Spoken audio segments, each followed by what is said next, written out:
होती थी जिसको कुतग्रशाला कहा जाता था। और कुतग्रशाला इज लाइक कुटिया टाइप, जिसमें एक हट होता था पॉइंटेड रूफ के साथ, और उसमें ग्रूव्स होते थे और लोग उसके अंदर आते थे, ट्रैवलर्स आते थे, रुकते थे, बैठते थे, और जो फिलोसफर्स होते थे वो एक दूसरे को कन्विंस करने की कोशिश करते थे।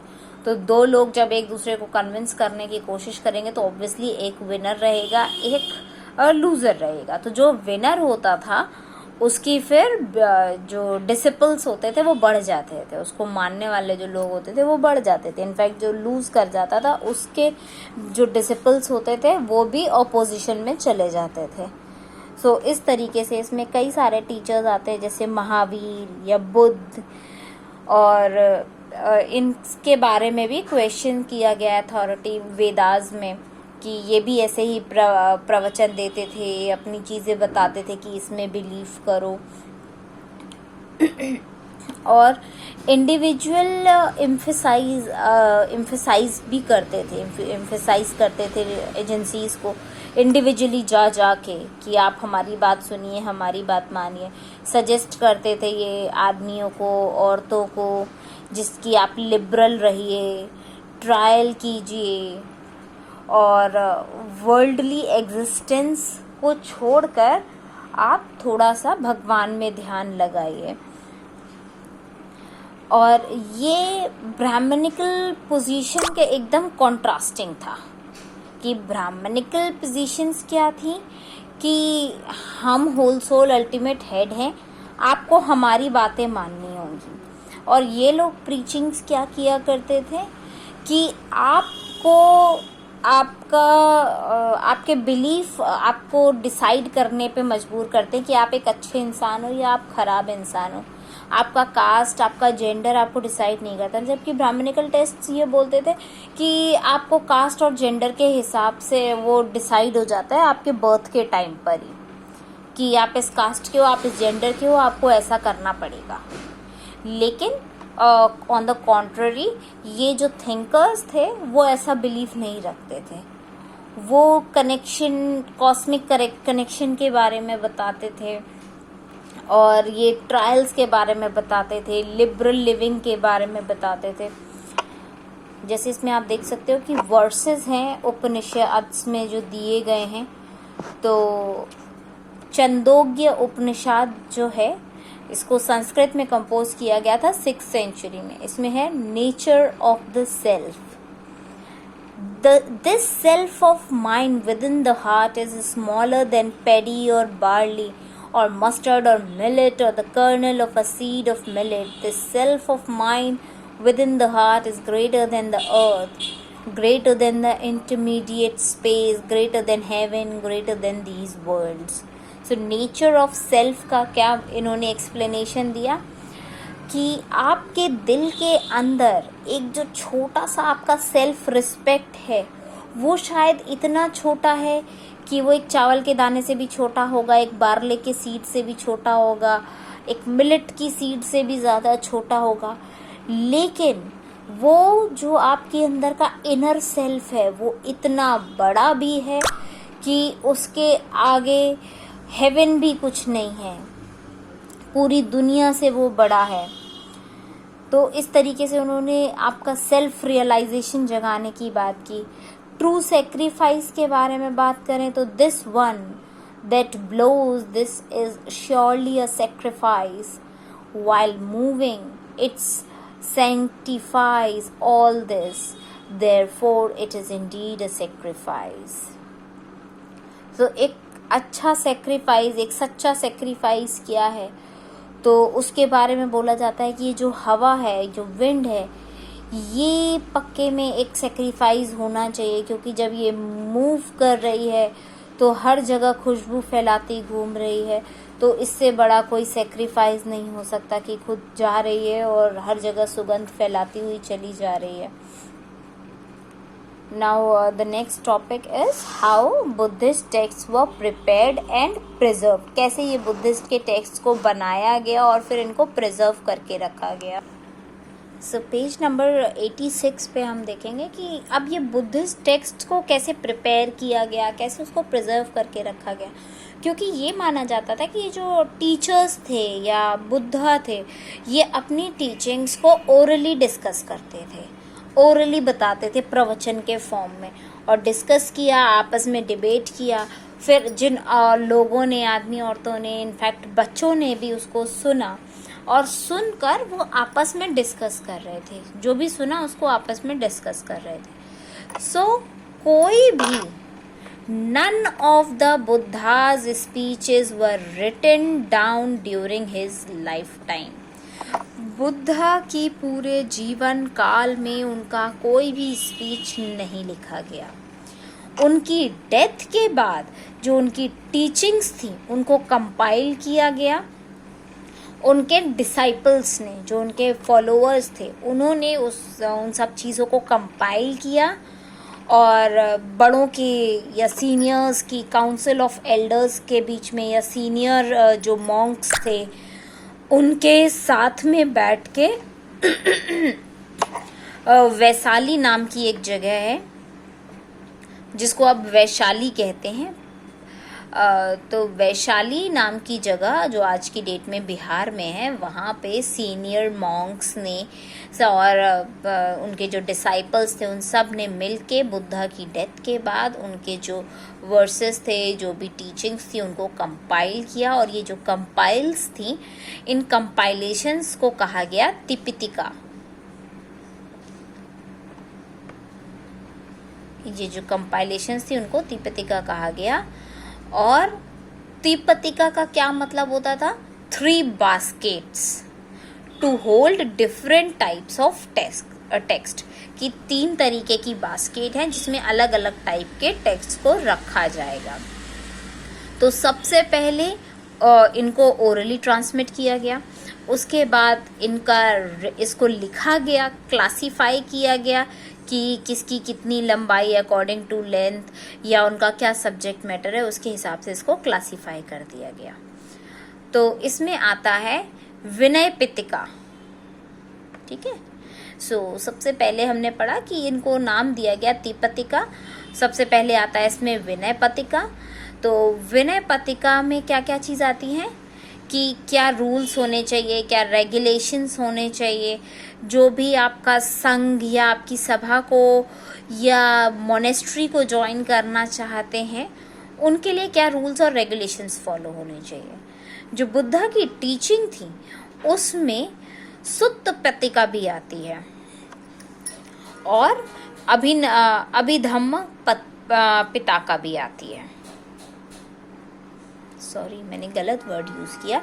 इट्स तिपिताका, विनय पिताका, और तो तिपतिका जो पिताका जो थी उसमें सबसे पहले आती है विनय पिताका। विनय पिताका में कहते हैं कि रूल्स और रेगुलेशंस क्या होने चाहिए जो मोनेस्ट्री ज्वाइन करना चाहते हैं उनके लिए।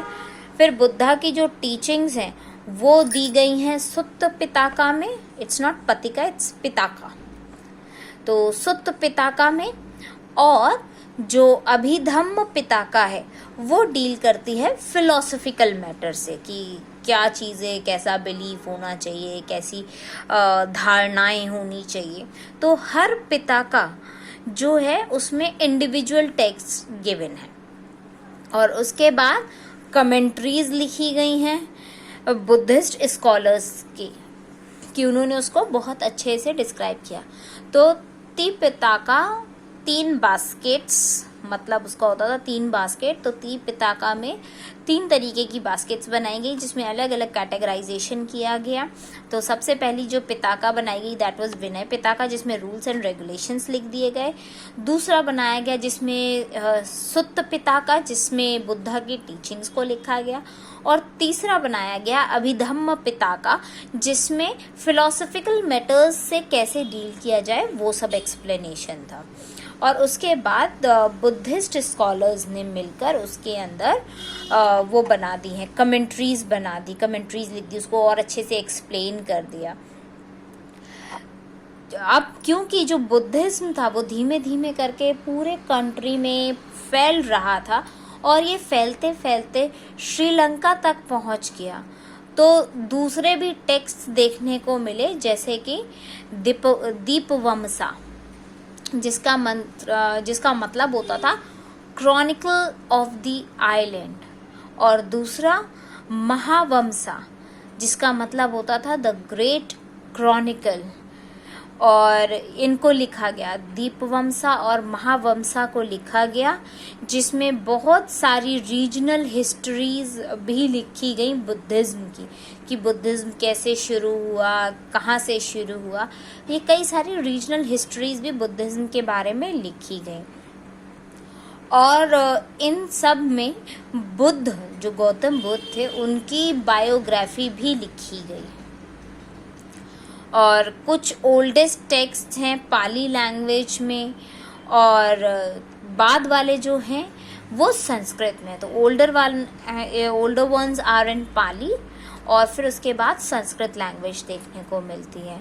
और जब बुद्धिज़्म फैलने लगा ईस्ट एशिया से, तो जो पिलग्रिम्स थे, जैसे कि फाजियान, जुआनज़ैंग, ये चाइना से ट्रैवल करके इंडिया में आए इन टेक्स्ट्स की खोज में, क्योंकि पहले तो बुद्ध थे और बुद्ध ने अपना प्रीचिंग सब दिया, लेकिन उनकी डेथ के बाद उसका सब कंपाइलेशन किया गया और धीमे धीमे करके बुद्धिज़्म को स्प्रेड किया गया। तो जब ये श्रीलंका तक फैल गया, ईस्ट एशिया की तरफ फैल गया, तो चाइना में भी खबर मिली। तो चाइना के जो पिलग्रिम्स थे, फाजियान, जुआनज़ैंग, ये लोग भी ट्रैवल करके इंडिया आए और इन टेक्स्ट्स को खोजने लग गए। और ये they took back to their own country, और फिर फाइनली उन्होंने ये टेक्स्ट यहाँ से लिए और अपनी कंट्री में लेकर चले गए, और इनको फिर फर्दर स्कॉलर्स ने ट्रांसलेट किया। तो इंडियन बुद्धिस्ट टीचर्स जो थे वो भी बहुत दूर दूर तक ट्रैवल करके गए और टेक्स्ट लेकर आए, जिसमें बुद्ध की टीचिंग्स लिखी हुई थी। तो बुद्धिस्ट टेक्स्ट को जो प्रिजर्व करने का काम किया गया है वो मैन्यूस्क्रिप्ट्स में किया गया है, manuscript for several centuries in monasteries. जो मोनेस्ट्रीज होती थी जहाँ पे ये प्रीस्ट्स लोग रहा करते थे, वहाँ पे कई सेंचुरीज तक मैन्यूस्क्रिप्ट्स की फॉर्म में बुद्धिस्ट टेक्स्ट को रखा गया है, प्रिजर्व करके अलग अलग पार्ट में, पूरे एशिया के अलग अलग पार्ट में। और जो मॉडर्न ट्रांसलेशंस हैं वो पाली, संस्कृत, चाइनीज और अब तिब्बतियन टेक्स्ट में भी देखने को मिलते हैं।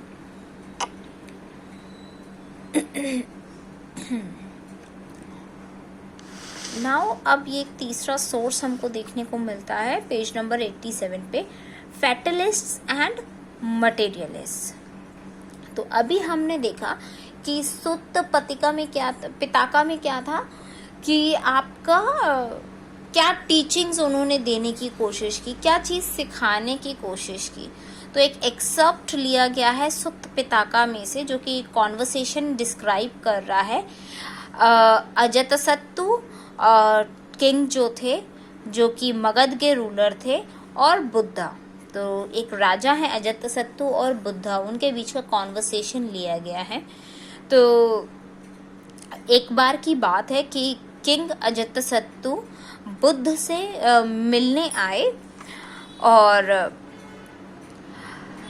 एक और टीचर थे मक्खाली गोसला, और मक्खाली गोसला ने अजातशत्रु को कुछ सिखाया था, बताया था, और वो उसी चीज़ को डिस्क्राइब करने या डिस्कस करने बुद्ध के साथ आए थे कि मुझे मक्खली गोसला ने ये सिखाया है, आप बताओ इसमें आपका क्या विचार है एंड ऑल। तो जो वो कॉन्वर्सेशन थी वो ये लिखी हुई है, though the wise should hope by this virtue, by this penance I will gain karma, and the fool should by the same means hope to gradually rid himself of his karma. Neither of them can do it. Pleasure and pain, measured out as it were, cannot be altered in the course of samsara.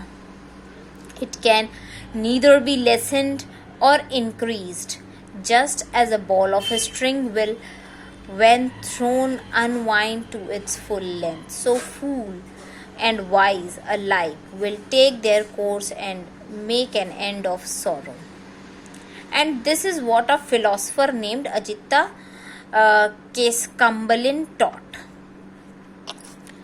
So, अब उनको सिखाया गया था अजिता केसकम्बलिन को, ये तो उन्होंने बताया कि मक्खली घोसला ने ये सिखाया है, और अब अजित केसकम्बलिन को ने क्या सीखा, तो इनका कहना था कि कोई सच थिंग नहीं होती है.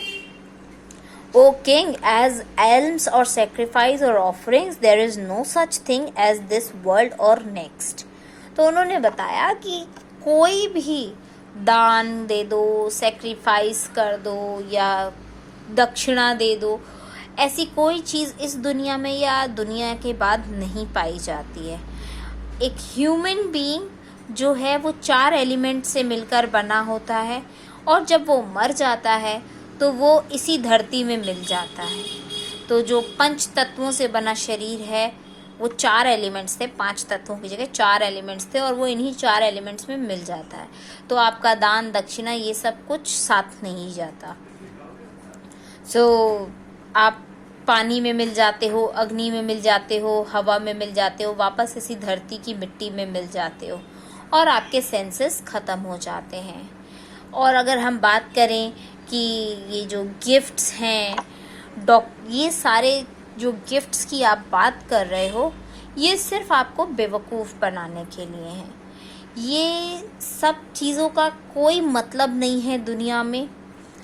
ना पैसे का कोई मतलब है, ना किसी को से गिफ्ट लेना या देने का कोई मतलब है. ये मूर्खता है. ये मरने के बाद सरवाइव नहीं करता. तो जो पहला टीचर था वो बिलोंग कर रहा था ट्रेडिशन ऑफ आजीविकास. उनका ट्रेडिशन, उनका वो किस चीज़ को फॉलो कर रहे थे? आजीविकास को. जिसमें इस पैराग्राफ में, जो मैंने अभी बहुत लंबा चौड़ा पैराग्राफ पढ़ा, वो क्या बोल रहा था कि आप अच्छा कर्म करोगे तो आपके साथ जाएगा, बेवकूफ़ जो होगा वो ग्रेजुअली धीमे धीमे अपने कर्म खराब कर लेगा, और प्लेजर और पेन सारा कुछ इसी जन्म में देखने को मिल जाता है, इसी संसार में देखने को मिल जाता है. अच्छे कर्म करो. जो बेवकूफ़ होगा वो अपने सौरोस को बढ़ा रहा है.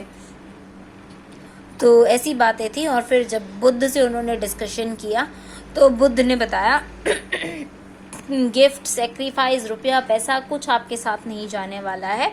5 तत्वों का शरीर है, 5 तत्वों में मिल जाएगा. सो जो पहला टीचर है वो बता रहा है आजीविकास के ट्रेडिशंस को, और they have often been described as fatalists, कि वो आपको फेटलिस्ट्स की तरह दिखाई देंगे. फेटलिस्ट क्या होते हैं? जो कि बिलीव करते हैं कि हर चीज़ प्री डिटरमाइंड है, पहले से डिसाइडेड है. तो उनका था कि पहले से सब कुछ डिसाइडेड है, ऐसा करोगे तो ऐसा मिलेगा, ऐसा करोगे तो ऐसा मिलेगा. और जो सेकंड टीचर है वो किस चीज ट्रेडिशन को बिलोंग कर रहा है?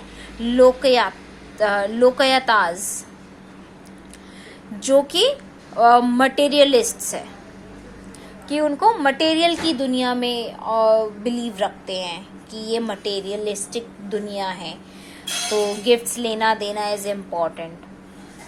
तो ऐसे अलग अलग ट्रेडिशंस हैं जो कि सरवाइव अब नहीं करते हैं, और अलग अलग ट्रेडिशन से हमको अलग अलग चीज़ों के बारे में पता चलता है, और हमको उनके कामों के अकॉर्डिंग उनके ट्रेडिशंस के बारे में पता चलता है. तो जैसे यहाँ 2 टीचर्स की टीचिंग्स के बारे में बात हुई. एक ने बोला मटेरियलिस्टिक चीज़ें इम्पॉर्टेंट है, दूसरे ने बोला मटेरियलिस्टिक चीज़ें बिल्कुल इम्पॉर्टेंट नहीं है.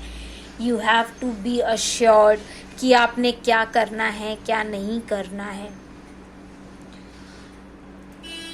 Okay, that's all for this session. In the next one we will begin with page number 88, Beyond Worldly Pleasures.